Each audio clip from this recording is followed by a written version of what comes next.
I would like to thank the organization committee for inviting me to speak today about respiratory support in the delivery room and what is new. Before I start my talk, I would just like to disclose a few things that I'm supported by several funding agencies within Canada and the US, and I'm also a member of ILCOR since 2015. The object of the talk today is to briefly review the fetal to neonatal transition, and then talk about how much oxygen should we use, when we need respiratory support, what should we do, what ventilation device we should use in interface, what about PEEP, and should we use sustained inflation or just PPV at birth. As many of you know, the majority of newborn infants that do not need help when they're born, they make this transition from fetal to neonatal life without any help. However, the lower your gestational age is, the higher the number of infants is which require help. In general, 80% of infants at birth breathe and cry, and they use different expiratory breathing patterns to aerate the lungs, and as well, the lungs at birth are partially liquid-filled and slowly aerate. When a baby is born and starts breathing, it has to clear lung liquid, then establish functional residual capacity or FRC, initiate spontaneous breathing, which all leads up to facilitate gas exchange. Now, if you look at it into a cartoon, how it looks like here, as I said, you have your lungs filled with lung liquid. The baby starts to absorb that lung liquid into the lung tissue, creates FRC.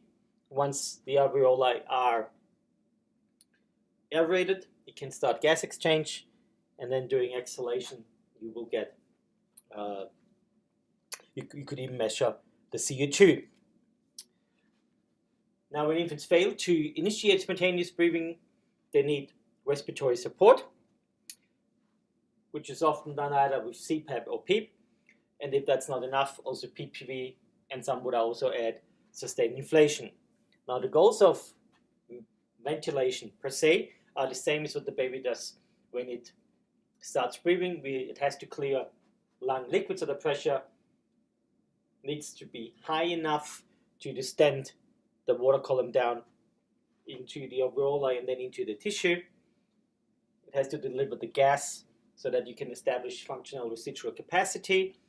It has to deliver an adequate tile volume so that gas exchange can occur, but if the volume will be too low, you might only do dead space ventilation. As it clears lung liquid, it will facilitate gas exchange, which then will help you to have an increase in heart rate if your heart rate is slow. And that all should also help to stimulate breathing so that the baby then starts spontaneously breathing. Now, while we're all doing this, we also have to keep in mind that we have to minimize lung injury or keep lung injury to a minimum.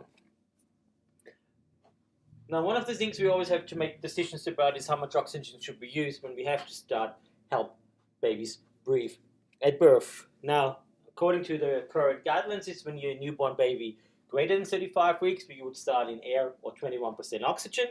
And if you're a preterm baby, as defined by the guidelines of less than 35 weeks, you start somewhere between 21 to 30% oxygen. You should use a blender to adjust the oxygen concentration as needed to achieve an SBO target. Now, those SBO targets are mainly taken from a series of publications and a study by Dawson et al., who published some reference ranges about SiO2, and what you clearly can see is that a lot of babies have a low oxygen saturation. The 50th centile is somewhere around 60%, and then slowly over a period of time, the oxygen saturation increase. Now, in infants, particularly less than 32 weeks, you can see it takes quite a time, 9 to 10 minutes, that 75% of infants will have an oxygen saturation of around 90% or higher. So one important aspect of it is that you have time to work on your oxygen saturation. It's not a sprint, it's more like a slow race going to over the first few minutes to target your needed oxygen saturation. A recent survey asking how much oxygen is used by clinicians around the world found that the majority of clinicians will vary somewhere between 21 and 40% oxygen. However, the use of less than 100% oxygen during delivery and resuscitation, in particular in preterm infants, is a relative newer practice. We still lack evidence of preterm specific targets, as well as some long-term outcomes in this area. Why is this important? Because recently there is some new evidence from the Torpedo trial, who compared babies less than 32 weeks, which were resuscitated with 21 versus 100% oxygen. And unfortunately, they had to close the study after only recruiting 292 patients because of loss of equipoise.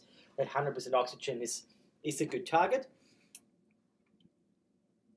And so they did some post-hoc analysis thereafter and found that in infants less than 29 weeks resuscitated with 21% compared to 100%, there was a significantly increased hospital mortality in the 21% oxygen group, with 22% versus 6%, which is quite concerning, because hospital mortality is one of these things you would try to have at a minimum.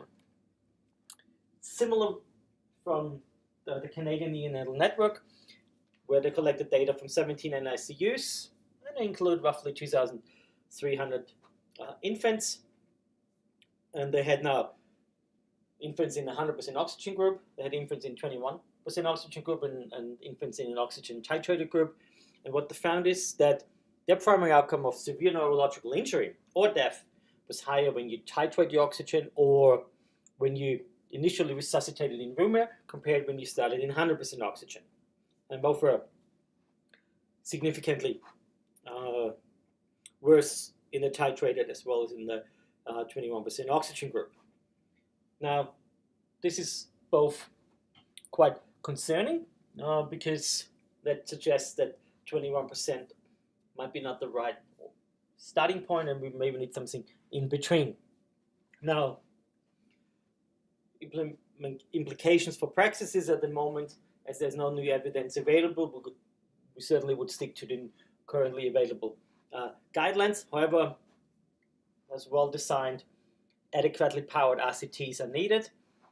There was one who just finished, which was the PRESOX trial, comparing 21 versus 60% oxygen, which had to close because of poor lack of recruitment.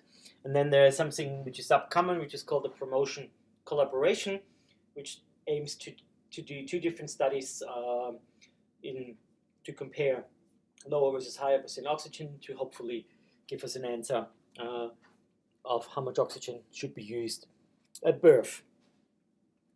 From a respiratory support question as the next step, what ventilation device should I use and what interface should I use when I do mask ventilation in the delivery room? Now, when we have a preterm baby, the guidelines tell us adjust the flow to 10 liters, set an inflating pressure somewhere between 20 to 25 centimeters of water, use an initial PEEP of at least 5 centimeters of water. If you have a preterm baby who needs PPV, preferable use a device who can deliver PEEP, because PEEP has been shown to help create FRC as well as to maintain FRC.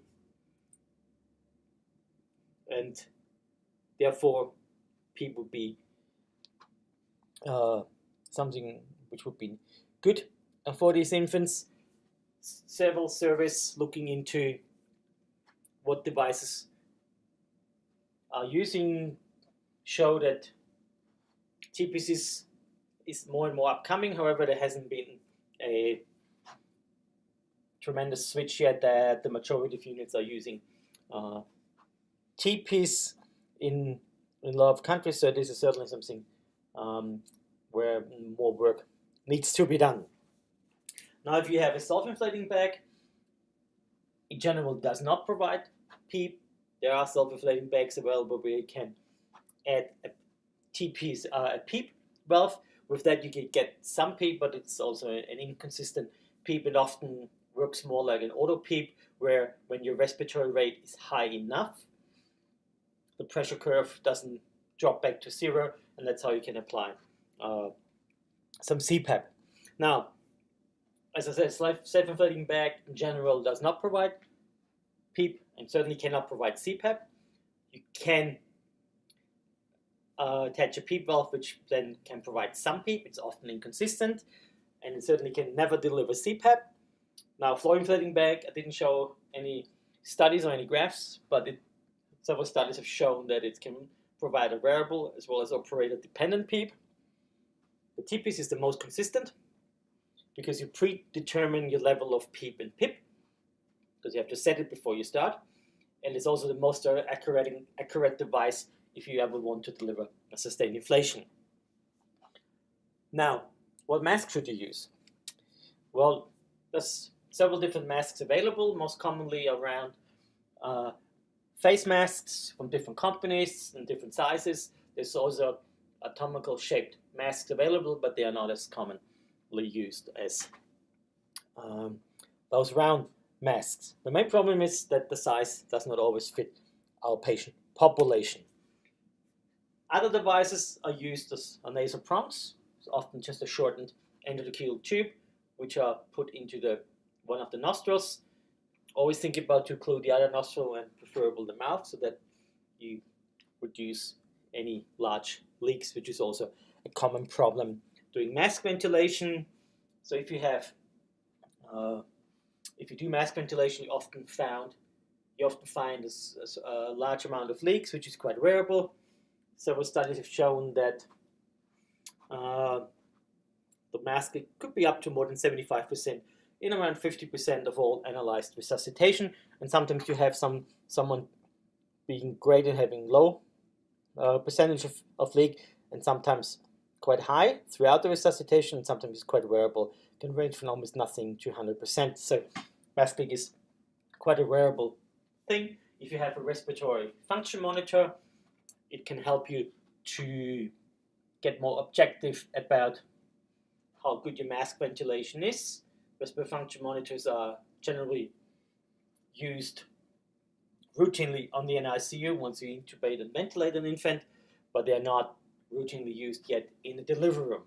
Now, if you use one and you see the graphs, you would see this graph with a nice pressure wave reaching the set PIP and PEEP. The flow goes in, comes back to zero, flow comes out, comes back to zero, and the child volume goes in and goes back to zero, which shows a perfect ventilation with no leak. Now if you see this scenario, you still reach the pressure, but this area underneath the flow curve compared to this area shows that this area is much larger, which tells you that there's a certain leak as the inspiratory flow and the inspiratory volume is higher than the expiratory flow volume, which is displayed here, and this straight line here is nothing else than a reset of the flow sensor, which indicates the leak. What you cannot read out of this graph is that this straight line here, this straight line, and this straight line, it's always the same amount, same percentage of leak. So just looking at those waveforms, you will only identify there as leak, but it doesn't tell you how much leak you have. For that, you need a numerical presentation. Now, if you have a really severe leak situation, you can see this one here is like 100% leak or 99% leak, and you can see that the pressure is not reached. There's hardly any flow going out of the infant or comes back from the infant, and you can see the inspiratory volume and just the tip of these child volume waveforms are the actual volume delivered, and this is then also the reset of the flow sensor, so that it's a massive leak, mask is repositioned, and suddenly perfect seal with normal child volume delivery and the pressure reached. And this is what you generally will aim for. Similar, there's another concern which is called airway obstruction, which is also something which has been reported as very common during resuscitation. One study was reporting that there 75% of infants had obstructed inflation during resuscitation, mainly in the early period. They used a pedicap to identify once CG was available for a gas exchange and determine if it's not there or it was there and suddenly it's not there anymore. It qualifies as airway obstruction. You can also use a flow sensor to identify airway obstruction, and the picture would look like this. You reach the pressure, but you hardly have any flow in total volume delivery. Now, does the mask matter? We certainly would think yes. There's one small study comparing two different face masks of different sizes and found that there was no difference in mask leak. However, the mask leak per se was quite small in that cohort with a median of 30% leak, which might have been the problem with that study, that they didn't find any difference. Now, several studies also examined if you should do a nasal prong or a face mask during respiratory support. This is a couple of forest plots of studies available, which is these forest plots are unpublished. It was just prepared for this talk, and you can see those two studies show that it might favor mask ventilation because the diamonds is shifted to the mask face mask compared to the nasal prong. However, it crosses the midline, so it doesn't really have any significant difference. And from a chronic lung disease perspective, there's no difference, so it doesn't really matter if you use nasal prong or face mask during respiratory support. At the moment, they could be looked at equal. Now, what should I do during my daily routine? Different face masks have similar leaks. You can use whatever interface you're most familiar with. That's the most important thing. Use the interface you're most familiar with, and also use the device you're most familiar with. And whatever you use, the staff at your hospital needs to be trained with the device used and the interfaces they're using. Otherwise, there could come to certain complications. So, what about PEEP? Well, what you want is optimal PEEP. You don't want the baby to be too atelectic, and you don't want the lungs to be over distended. What is known about PEEP is that PEEP has several good things occurring to the infant during resuscitation. It helps to establish and maintain FRC. It can decrease airway resistance and improves lung compliance. It can slow the respiratory rate of the infant. It can reduce apnea, improves oxygenation, can conserve surfactant, can reduce lung injury inflammation. It can also reduce the need for ventilation. Now, several animal studies have shown that if you do PEEP PV without PEEP, you get repeated collapse and reopening of the alveoli, and I will show you a video about that in a minute. Once you do add PEEP, you get an increase in oxygenation, which was the best when you used the PEEP of 8, and was much better compared to 0 or 4, and 12 was already too much, and even this oxygenation was better when compared to using surfactant. There's a classic example of another of these studies where you see how no PEEP compared to, in this case, PEEP of 5, nicely creates an FRC within a relatively short period of time. Now, as I said, I'll show you a quick movie about if you don't use PEEP, how you get a repeated opening and collapse of the alveoli. It's a video courtesy of Stuart Hooper from his experiments within the synchrotron. What you can see is that when you do PPV in a liquid-filled lung, that the airways are collapsing constantly, and takes quite some time to start pushing that lung liquid interface towards the alveoli.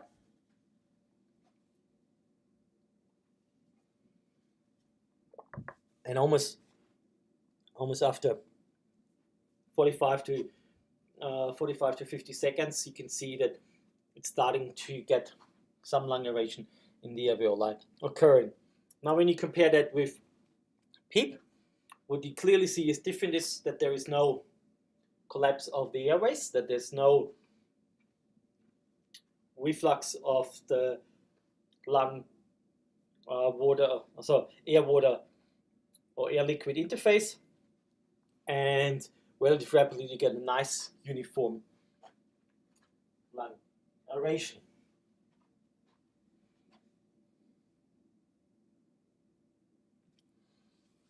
Now, this is actually also translating to the delivery room. There were several studies published on using TPs versus self-inflating bag for ventilation of extremely preterm infants at birth. And what they showed is that once you use the TPs with PEEP versus no PEEP, you will get a reduction in the rate of intubation. So therefore, less infants are intubated in the delivery room. Similar study with a larger cohort of infants. So similar results, less intubation in the delivery room, less maximum oxygen, less days on mechanical ventilation, less days on CPAP, and less days as mean oxygen, which all are quite good indicator that PEEP in the delivery room has a great effect. And once again, this is unpublished. This is just 3 studies I found which compared 0 PEEP versus PEEP. And what they found is that there's a trend towards reduction in chronic lung disease if you use PEEP versus no PEEP in the delivery room. However, it still crosses the midline, so it was not statistically significant. However, in my daily practice, I would use an interface if I resuscitate a preterm baby which can provide PEEP, and I would use at least 5 centimeters of water of PEEP to support lung aeration.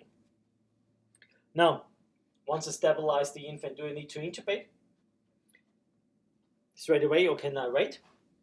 Well, several observational studies who showed that when you use CPAP compared to intubating straight away, you have lower rates of chronic lung disease or BPD, and the difference was like 4% when you use CPAP versus 22% when you intubated straight away. In this observational study, several other studies afterwards showed similar results with lower mortality, lower rates of surfactant administration, lower rates of chronic lung disease, and lower rates of intraventricular hemorrhage. Now, this led to a series of multi-center randomized controlled trials, which were all a few years ago summarized in a meta-analysis, which showed that using non-invasive respiratory support instead compared to invasive respiratory support within the first hour after birth does not reduce death. It does not reduce BPD alone, just by a margin, but if you combine death and or BPD, you get a significant reduction with a relative risk of 0.91%, and with a number needed to treat of 25, which suggests that for every 25 infants you do not intubate in the delivery room when they are born at less than 29 weeks, you have 1 baby less having either chronic lung disease or at 36 weeks gestation or dying on the NICU.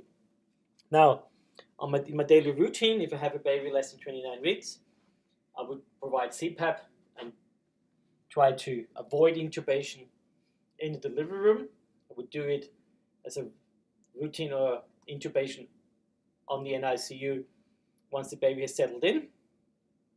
And as I said, 1 additional infant could survive to 36 weeks without BPD for every 25 babies treated with nasal CPAP in the delivery room rather than being intubated. However, there's certainly a lot of questions which hasn't been answered, and that just a few of them I wrote down here, which certainly requires further studies to examine them. So should we use now SI or just PPV at birth? Once again, I wanted to show you another video how sustained inflation can help to achieve lung aeration.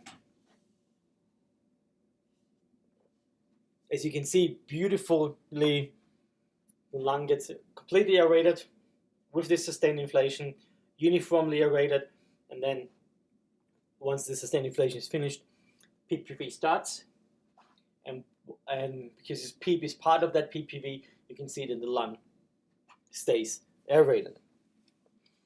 There was a really nice review recently published by Folkley and Tepas, which is certainly something everybody should read, about sustained lung inflation. It's really nicely done. As I mentioned previously, that the TPIS is the most effective device to deliver sustained inflation. It's one of those mannequin studies where you can see that TPIS is holding the pressure compared to the flow inflating bag or the self-inflating bag. Now, how should we use sustained inflation at birth? Well, an experimental non-breathing rabbit model tells us that if you use SI in combination with PEEP, you get a rapid increase in FRC, as you saw in the video.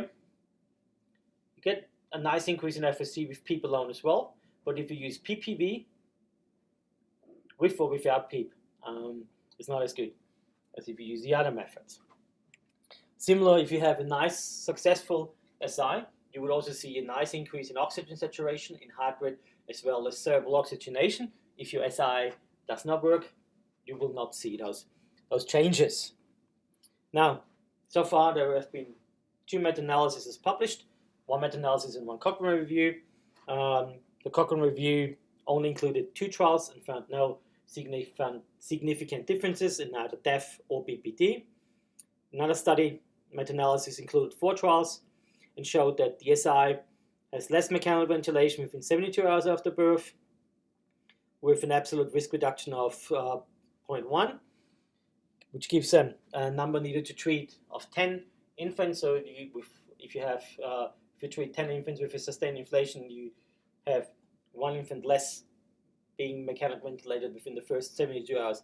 After birth, however, there was no significant differences in any other outcomes of BPD or DEF. Both analyses, however, found an increased rate of medical or surgical treated PDA, which is concerning and needs therefore further investigations. And neither of those meta-analyses demonstrated any other significant concerns like air leaks, severe IVH, or other neonatal outcomes were often associated or thought to be associated to a sustained inflation.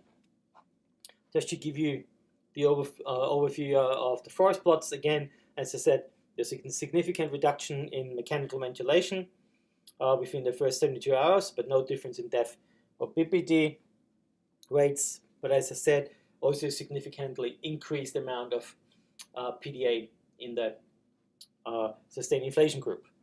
Now, for my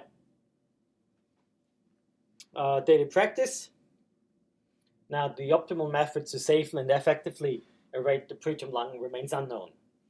Sustained inflation is a promising alternative strategy to just PPV with PEEP. However, there's not enough data yet to recommend it, and therefore at that point it should be still just part of research. There's certainly a lot of ongoing questions and also ongoing trials. One is a trial by our group, which we just finished, and it has been accepted as a publication in Archives of Diseases in Childhood, Fetal Neonatal edition, and there's another study by Kirpalani et al., which is called the SAIL study, which also includes long-term neurological outcomes. So in summary, I would use PEEP and or CPAP in the delivery room. I intubate only if we need it, otherwise I would do it under nice routine setup only in ICU. People struggle with mask ventilation, get your staff trained also on the devices used and the interfaces. Get the lung open, and only once you got the lung open, think about oxygen. I'd like to thank you for your attention, and you can follow us on Twitter or on our YouTube channel, as well as on researchforbabies.org. I would also like to thank our team, because all this work would not be possible without our team. And with that, I say thank you, and I'm happy to answer any questions.